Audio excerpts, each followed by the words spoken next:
बड़ी खबर इस वक्त आ रही है, इजराइल पर हुए हमले से जुड़ी है। कुछ जवानों को बंधक बनाने का दावा किया गया है। इससे पहले हमास ने इन तमाम लोगों को बंधक बना लिया था।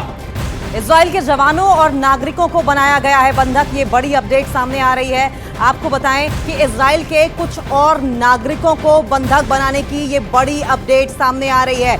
आज ही इजराइल की ओर से एयर स्ट्राइक की गई थी हमास के ऊपर, और अब ये जानकारी निकलकर सामने आ रही है कि इजरायली सेना के जवानों को बंधक बनाया गया है। इससे पहले भी हमास ने इजराइल के कई जवानों को बंधक बनाया गया था और गाजा पट्टी में लेकर पहुंच गए हैं। और इसी खबर पर और ज्यादा जानकारी के लिए हम सीधा रुख कर लेंगे तेल Aviv Ben Gurion international airport, जो कि इजराइल में है, तेल अवीव में है। वहां से हमारे सहयोगी नीरज हमारे साथ जुड़ गए हैं। नीरज, लेटेस्ट अपडेट ये सामने आ रही है कि हमास ने इजराइल के कुछ और सैनिकों को बंधक बनाया है।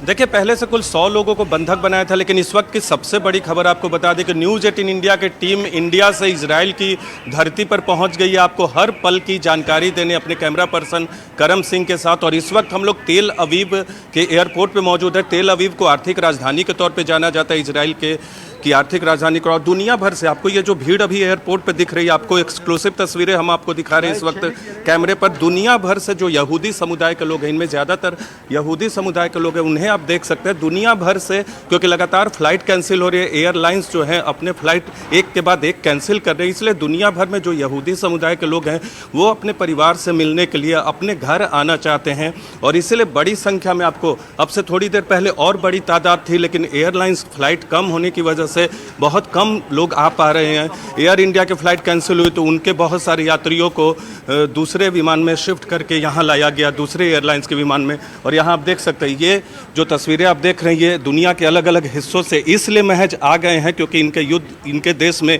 युद्ध छिड़ा है, युद्ध का ऐलान किया गया है और ये लोग यहाँ पहुँचे हैं। और दूसरी अहम बात अब आपको बताते, आपने जो सवाल किया, जो हमास की तरफ से, हमास ने 100 से ज़्यादा लोगों को बंधक बनाया है और लगातार इस तरह की खबरें भी आ रही हैं क्योंकि सदर में, दक्षिणी इजराइल में इस तरह की घटनाएं सामने आ रही है। तेल अवीव में हमास ने हमला किया, लेकिन अभी यहाँ थोड़ा सा हमला कम किया है। हमें भी दक्षिणी हिस्से में जाना होगा यहाँ से, ताकि आपको वहाँ की ज़मीनी रिपोर्ट भी न्यूज़ 18 इंडिया की टीवी पर और न्यूज़ 18 इंडिया के चैनल पर आपको बता दे, हर पल की जानकारी दे। लेकिन लगातार हमास की तरफ से इजराइल के सैनिकों, नागरिकों को बंधक बनाया जा रहा है। इजराइल ने कह दिया है कि दक्षिण में जो लोग इजराइल वासी हैं वो इधर उत्तर की तरफ आए, लेकिन यहाँ इस वक्त तस्वीरें आपको एयरपोर्ट की दिखा रहे हैं। नीरज, लेकिन एयरपोर्ट पर हम देख पा रहे हैं तेल अवीव में, इजराइल में, जहां पर आप मौजूद हैं, देश का नंबर 1 न्यूज चैनल ये सीधी तस्वीरें भी अपने दर्शकों को दिखा रहा है।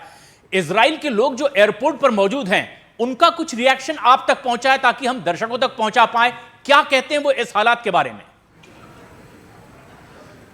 देखिए, सब बहुत परेशान हैं। उनसे बहुत लोगों से हमने बातचीत करने की कोशिश की। ऑफ रिकॉर्ड तो वो बात करते हैं, लेकिन कैमरे पे आने से अभी थोड़े बहुत कतरा रहे हैं। लेकिन उनका यही कहना है कि क्योंकि देश में, गृह में उनके जंग छिड़ा हुआ है, तो वो अपने देश से बाहर कैसे रह सकते हैं परिवार वालों को छोड़ के। जो स्थिति बनी हुई है, इजराइल ने युद्ध की घोषणा कर दी और कई परिवार तो ऐसे भी हैं जिन्होंने अपने को खोया है। 1000 से अधिक मौत दोनों पक्षों की तरफ से प्रशांत अब तक हो गई है। 700 से ज़्यादा इजराइल के लोग मारे गए हैं और 500 से 600 से ज़्यादा पैलेस्तीन के लोग मारे गए हैं। लेकिन हम आपको दूसरी तरफ की तस्वीरें आपको बता दें, हम एक खास जोन में ही आपको तस्वीरें यहाँ दिखा सकते हैं। एयरपोर्ट पे सिक्योरिटी रीजन की तरफ नहीं जा सकते, जहाँ लॉजिस्टिक का काम होता है वहाँ नहीं जा सकते।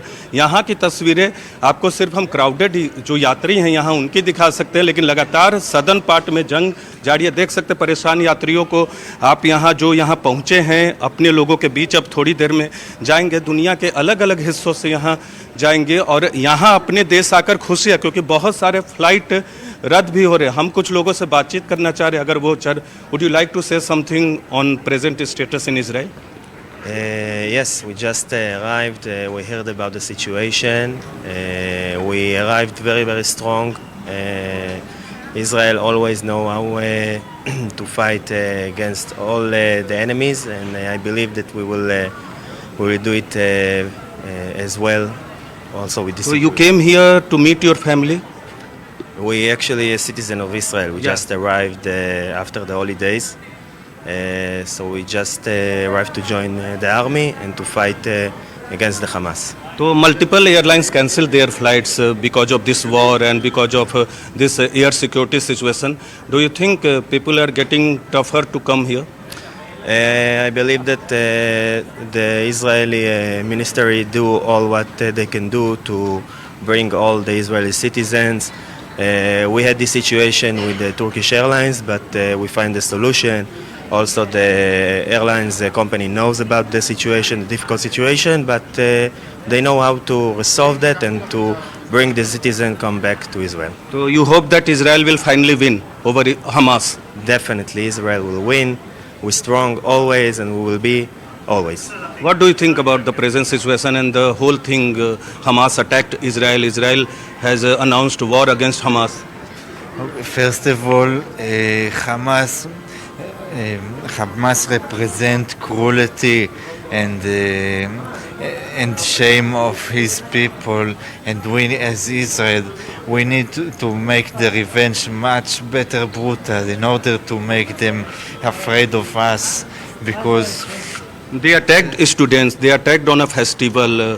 People younger like you were there, and they attacked on them also.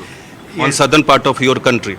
they attack innocent people whenever it's Jews, Islamic, Christians, no matter what. But their approach is to kill anybody that bothers their way in to make their ideas make it in the real life. Are you fearful? Because are you fearful? Fearful? I'm very stressed about the situation itself nowadays, but I'm very